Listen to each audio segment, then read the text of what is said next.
করতেন এবং জাকাত ফিতরার যে বিষয়গুলো আছে, যে সহযোগিতা যারা আছে তাদের সাহায্য সহযোগিতা করাকে আমরা আমাদের হিসাব নিকাশ করে যারা একেবারে সুন্দরভাবে সরকারকে এখন করুন আমাদেরকে আমরা সেই নিয়ে যেন চলতে পারি, কাজ দেওয়া যায়, কাজ করতে পারি। আগামীকালকে মেয়েদেরকে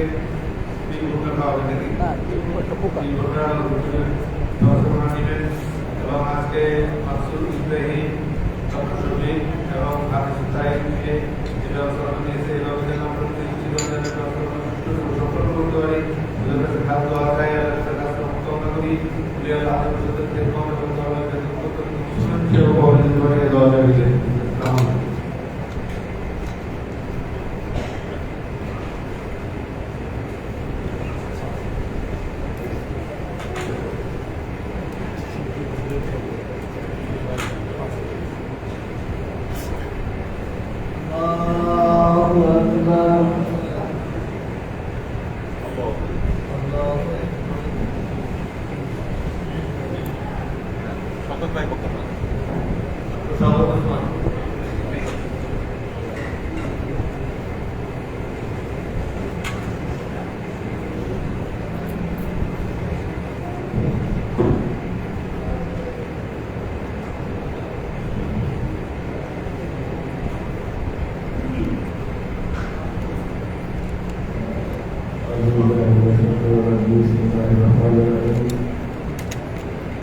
আমাদের মাহে রমজানুল মোবারকের মাগফিরাতের অংশ চলছে এবং মাগফিরাতের গুরুত্ব এখানেই, আল্লাহ যার গুনাহগুলোকে মাফ করে দেন, গত ক্লাসে আলোচনা করেছি, তিনি মুস্তাজাবুদ দাওয়া হয়ে যান।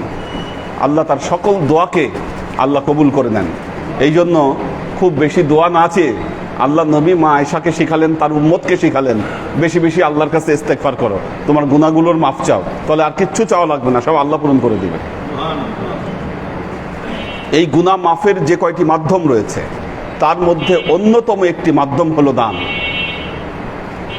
এই দান কয়েক প্রকার: ফরজ দান, ওয়াজিব দান, নফল দান, মুস্তাহাব দান, অনেক ধরনের দান আছে। পবিত্র কোরআন থেকে আমরা এই দানের যে কোয়ালিফিকেশনগুলো, এই কোয়ালিফিকেশনগুলো আমরা জানতে পারি। ফরজ দান এটি হচ্ছে যাকাত, যেটি বান্দার জমাকৃত সম্পদের উপর বছরে একবার আদায় করতে হয়। তার জমাকৃত সম্পদের 40 ভাগের 1 ভাগ আদায় করা এটি বান্দার উপর ফরজ দায়িত্ব। এটি হলো ফরজ দান, ফরজ যাকাত। এটি যিনি ফরজ যাকাত আদায় করবেন না তিনি কাফের হিসাবে সাব্যস্ত হবেন, তার ঈমান থাকবে না। কারণ বুনিয়াল ইসলাম আলা খামসিন, যেই 5টি স্তম্ভের উপরে ইসলাম দাঁড়িয়ে আছে তার অন্যতম একটি হচ্ছে আজ-যাকাত। সুতরাং যাকাত অস্বীকারী তিনি কাফের, এবং এর জন্য আল্লাহ ভয়াবহ শাস্তির বর্ণনা পবিত্র কোরআনে দিয়েছেন। আপনারা জানেন কি শাস্তির বর্ণনা দিয়েছেন? এক হচ্ছে সোনা রূপার যাকাত। আল্লাযীনা ইয়াকনিজুনা আয-যাহাবা ওয়াল ফিদ্দাতা ওয়া লা ইউনফিকুনাহা ফী সাবিলিল্লাহ ফাবাশশিরহুম বিআযাবিন আলীম। আল্লাহ বলছেন, যারা সোনা রূপা জমা করে রাখছে কিন্তু এই সোনা রূপার উপর যাকাত আদায় করছে না, আপনি তাদেরকে ভয়াবহ শাস্তির সংবাদ দান করুন। ইয়াউমা ইউহমা আলাইহি নারু জাহান্নাম, কাল কিয়ামতের ময়দানে এই সোনা রূপাগুলোকে আগুনে গরম করা হবে, তার পৃষ্ঠদেশ তার মুখে এগুলো দিয়ে ছ্যাঁক দেওয়া হবে এবং বলবে, দুনিয়ায় তোমরা যা জমা করে রেখেছো এর স্বাদ তোমরা গ্রহণ করো। এইভাবে শাস্তি দেওয়া হবে। যারা অর্থ সম্পদ জমাবে, টাকা জমাবে, জমায় রাখবে, ব্যাংক ব্যালেন্স করে রাখবে, ফিক্সড ডিপোজিট করে রাখবে, কিন্তু এর যাকাত আদায় করবে না, কাল কিয়ামতের ময়দানে আল্লাহ এই সম্পদগুলোকে টাক পরা সাপে পরিণত করবেন। এটি তার গলা পেঁচিয়ে ধরবে, তার মুখে এবং শরীরের বিভিন্ন জায়গায় সবল দিবে আর বলবে, দুনিয়ায় যে আমাকে জমা করে রেখেছিলে এর স্বাদ তুমি গ্রহণ করো। যারা গরু ছাগল, এর যাকাত আদায় করবে না, কাল কিয়ামতের ময়দানে এই গরু ছাগলগুলো তার কাছে এসে খুর দিয়ে তাকে আঘাত করবে এবং বলবে, তুমি দুনিয়ায় আমাকে জমা করে রেখেছো, আমার যাকাত আদায় করনি, আজকে তুমি এর শাস্তি গ্রহণ করো। মারাত্মক শাস্তি ফরজ যাকাত আদায় না করবার। দ্বিতীয় হলো ওয়াজিব। ওয়াজিব দান। ওয়াজিব দান হচ্ছে সাদাকাতুল ফিতর। আমরা সাদাকাতুল ফিতর নিয়ে আলাপ করব, যেটাকে আমরা ফিতরা বলে থাকি। এটা আমাদের সামনে আসবে এই আলোচনা। এই ওয়াজিব দান ফিতরা, এটা ঈদের আগে আগে আদায় করতে হয়। মাহে রমজানুল মুবারকে ঈদের আগে আগে আদায় করতে হয়। ঈদের দিনের সাথে এই ফিতরা সম্পর্কিত।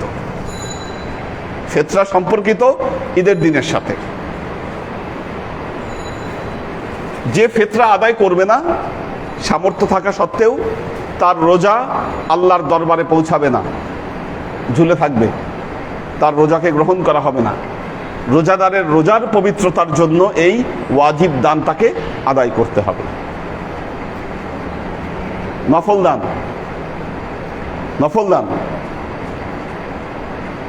আল্লাহ এর বাইরে, দেখুন, ফরজ দান আদায় না করলে কাফের হচ্ছেন, ওয়াজিব দান আদায় না করলে আপনি গুনাহগার হচ্ছেন, কিন্তু আপনি চাচ্ছেন আল্লাহর নৈকট্য অর্জন করবেন, আল্লাহর কাছাকাছি যাবেন, আল্লাহর সাথে আপনার একটা দৃঢ় সম্পর্ক তৈরি হবে, তখন আপনাকে নফল দানের দিকে আপনাকে এগোতে হবে।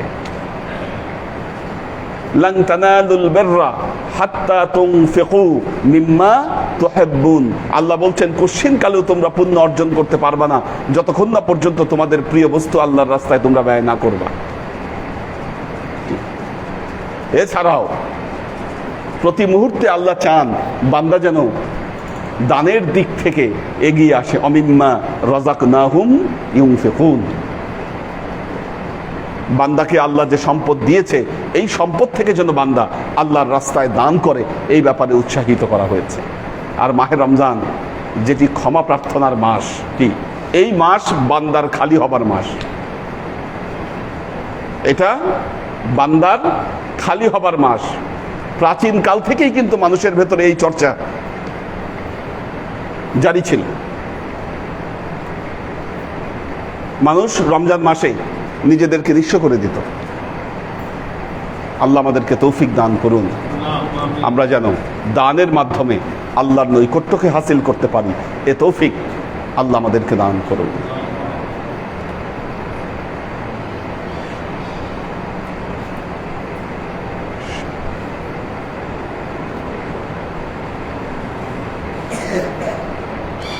সৈয়দ ইত্তেহাদুল আজমাইন, মোহাম্মদ নাজিমুদ্দিন, মোহাম্মদ কবির,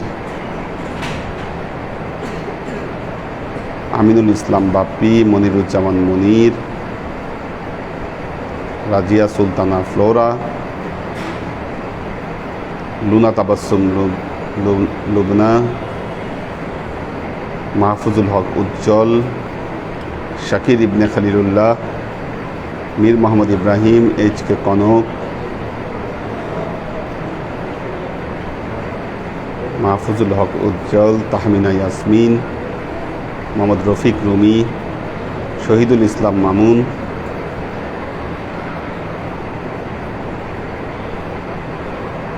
সৈয়দ নাসিমুল ইসলাম,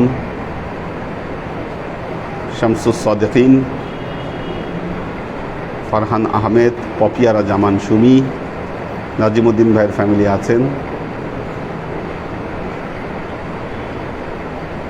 ফাহিম আয়মান, মহসিন উদ্দিন,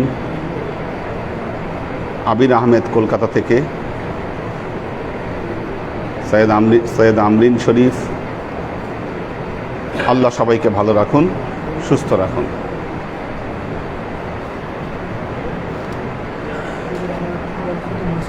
আল্লাহ যারা আজকে ব্যবস্থাপনা নিলেন তাদের জন্য দোয়া করবেন, আল্লাহ যেন তাদের শক্তি সামর্থ্যকে আরও বৃদ্ধি করে দেন। আল্লাহুম্মা আমিন। আল্লাহুম্মা সাল্লি আলা মুহাম্মাদিন ওয়া আলা আলি মুহাম্মাদিন কামা সাল্লাইতা আলা ইব্রাহিম ওয়া আলা আলি ইব্রাহিম ইন্নাকা হামিদুম মাজিদ।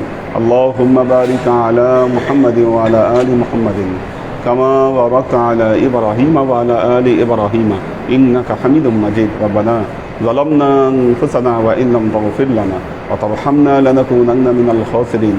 ربنا آتنا في الدنيا حسنة وفي الآخرة حسنة وقنا عذاب النار. ربنا لا تزغ قلوبنا بعد إذ هديتنا وهب لنا من لدنك رحمة إنك أنت الوهاب. اللهم إنك عفو تحب العفو فاعف عني يا غفور الرحيم الودود. اللهم نور قلوبنا بنور الإيمان ونور قلوبنا بنور الإسلام ونور قلوبنا بنور الإحسان وزين أخلاقنا بنور محمد صلى الله عليه وسلم.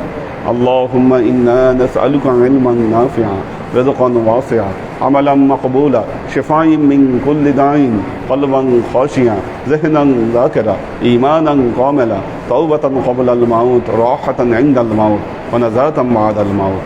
اللهم إنا نسألك رحمتك في كل درجة فلاح في كل أمر ونعوذ بك من الشرك والشك والنفاق والبدعة ومن كل وسوسة الشيطان. سبحان ربك رب العزة عما يصفون سلام على المرسلين والحمد لله رب العالمين. واجعل آخر كلمتنا عند الموت لا إله إلا الله محمد رسول الله صلى الله عليه وسلم.